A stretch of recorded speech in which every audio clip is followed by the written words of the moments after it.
mean, I guess ultimately, if we're going to talk about drug legalization, I think the point I'd like to make mostly about it is, I guess, from a legal standpoint. I mean, there are people in prisons who are mostly nonviolent offenders. I think you'll agree with me on this, Brendan. Yeah. Who half the people in prison are in there on drug charges. You know, I mean, and it's pretty much. I mean, we're overcrowding the prison population. You know, with people who aren't really mostly harmless, and especially, I mean, in places where it's. I mean, like an example in Indiana. I mean, you know, what's the minimum sentence for stuff like that, Brendan, in Indiana? What were we talking about this before? Yeah. Isn't it like a minimum sentence or something? Like a mandated minimum sentence, for, like if you have a certain amount of pot on you and stuff like that. We were talking about this before, where it's like you can get like 40 years for like a small amount or something like that. I'm not sure about the laws in Indiana in particular. I thought we were talking about that before. I'm sorry. You certainly can get pretty harsh sentences for marijuana offenses. Bill Clinton signed a law in 1991 that says that you can now get executed if you cultivate a sufficient quantity of marijuana. What? Yeah. How do you feel about that? How do you feel about that, everyone? Hey, Bill. Hello. Hey. Hey, how's it going? How do you feel about getting executed for growing pot, man? I'd rather not be executed for growing pot, but I had a little comment at the show. Yeah. How's it going, man? Well, a friend of mine earlier said that if weed was legalized, that somehow Hitler would rule the world. And I was hoping you could bring some logic into that. Hitler?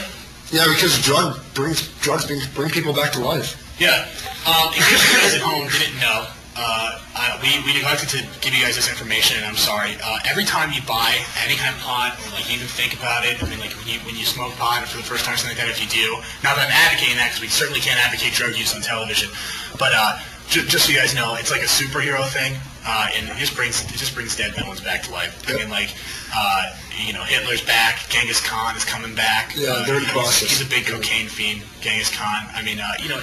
These guys was a big speed fiend. No, Tupac wasn't evil, though. Tupac wasn't evil, though. I mean, he had to shoot somebody sometimes, but that's just because he had to. He was keeping it real, you know. I don't know how somebody from the East Coast can grab Tupac, though. You don't... Not a B.I.G. man, Trey? No. Hello? Hello? Hello? Hey, you're on Karate Explosion. How's it going? How's it going, man? Y'all talking about legalizing? Yeah, we're talking about legalizing it. Yeah. How do you feel like Genghis Khan coming back from the dead? I think it's pretty cool. Yeah, for like millions of like small villages to be burned to the ground again. Yeah, again? You want to bring that kind of destruction back to this world? In the village, it'd probably be okay. Oh, we were included in the village, it would be okay. Yeah, we're morons.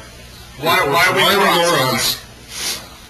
Yeah, I was just asking for it. We're asking for it? Moron. Okay, go on. Do you have any more intelligent comments? No, honestly, that's a question. Here's a quick question. I'm a moron. Okay, I'm a moron for talking about something semi-intelligent on TV. You know, we have some things to say. We got Brendan. Brendan's an authority on this business. You know, we love drugs, I guess, and you know, we want to talk about it because I don't have anything better to say. Hello, Karate Explosion. Yeah, hey, how's it going? Yeah, it's going good. I have a question for the quiet guy, the Indian guy. Yeah, go for it. Like, how do you feel about all this? Because you never really, like, voiced your opinion. He talked about it a few seconds ago, actually. Yeah. Oh, I'm sorry, I'm out here waiting in the hallway, eagerly waiting to talk to you guys. Oh, okay. Well, go ahead, Brendan. Go ahead, Brendan. How do I feel about legalization? Yeah. I think it would be a great idea. I think it would save a whole lot of money for the justice system, the prison system, the government in general, the police. Give them a lot more time to track down people who might actually be dangerous. Yeah, but I mean, what about really, like, hardcore psychoactive substances like peyote and stuff? He's an Indian. Brendan is an authority on peyote.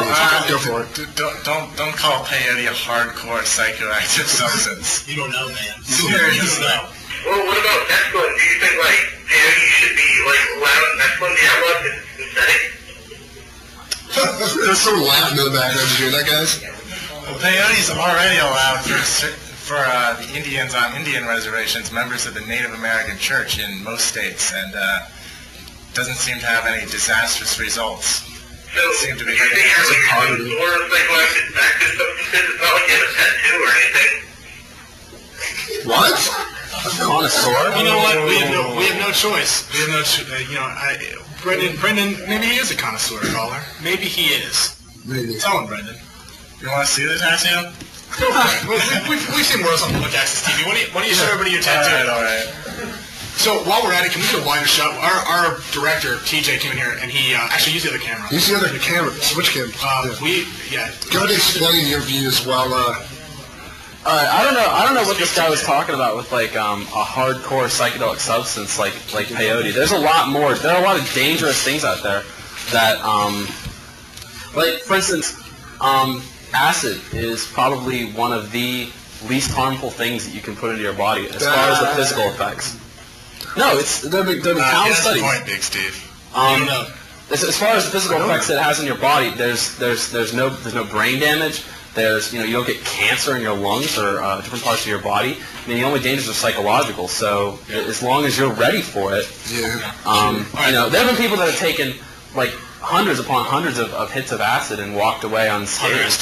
But aren't you like? Isn't there like a certain amount over a certain amount of time? If you take that much, you're like legally insane. No, that's a myth. Do you want I really think that's a myth. I'm going to show Brendan's tattoo and then get a wider shot. Yeah, four of us. zoom on his tattoo. Check it out.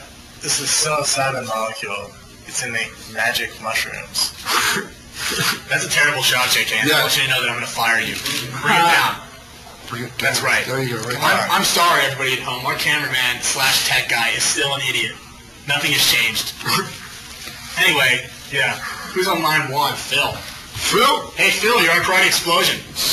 What up, guys? Nothing. How are you? How do you feel about what we're talking about tonight with drug legalization? You have anything to add to the conversation? No, nothing to add. I just wanted to get your take on how you think it should be regulated. Does somebody think that Joe down the corner should be selling dime bags, or is there something you think should be coming through some kind of regulated can I start out and then we'll or something like that? I feel that, honestly, we basically, if we federally, I think, tax, some people have proposed that you can use, the government, if you put it through big corporations and tax it, that would probably work a lot better. And it might work. What the hell is going on? I'm sorry. Hey, Phil, I'm sorry that all hell is breaking loose in the studio right now. We're trying to get a wider shot, and it's just not happening. Because everybody's... I love your job, by the way. He loves your job. Thanks. They're not on camera right now because our tech crew is freaking out. They have no idea what they're doing. Yeah. This is what happens when I leave the tech booth for 5 minutes. Yeah. I'm sorry, everybody at home. I'm sorry. Okay, is the shot good enough yet or not? Move the chair up here. Move the chair. Move it up here. Up here? Put it next to the table. Jesus Christ. I'm sorry, Phil. You can't even see me. I'm sorry. I'm the headless voice speaking to you. But I am God. Yeah, I personally, what I'm going to say about that is I feel that I look at Amsterdam. Look, hey, Mark, the Netherlands.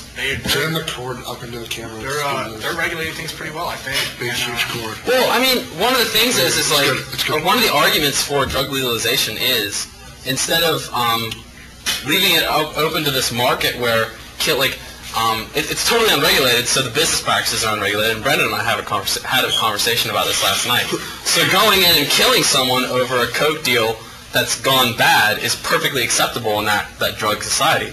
But, when was the last time you saw someone that was, like a whole gang was slaughtered because, they can't get their Jack Daniels or their Hennessy or whatever? You just don't hear about that. Yeah. It just doesn't exist. Certainly it has been said by authorities who should know that if tobacco was illegal, you would see the same kind of behavior, criminal behavior to get tobacco, to get the money to pay for it, that you see with other addictive drugs, because as the former Surgeon General of the U.S. once said, nicotine is more addictive than heroin. There was actually a ban on the use of tobacco in Russia for a number of years. That was you could be punished. You could be executed for possession of tobacco, which is one of the most widely accepted, substances that we consume. It's just ridiculous.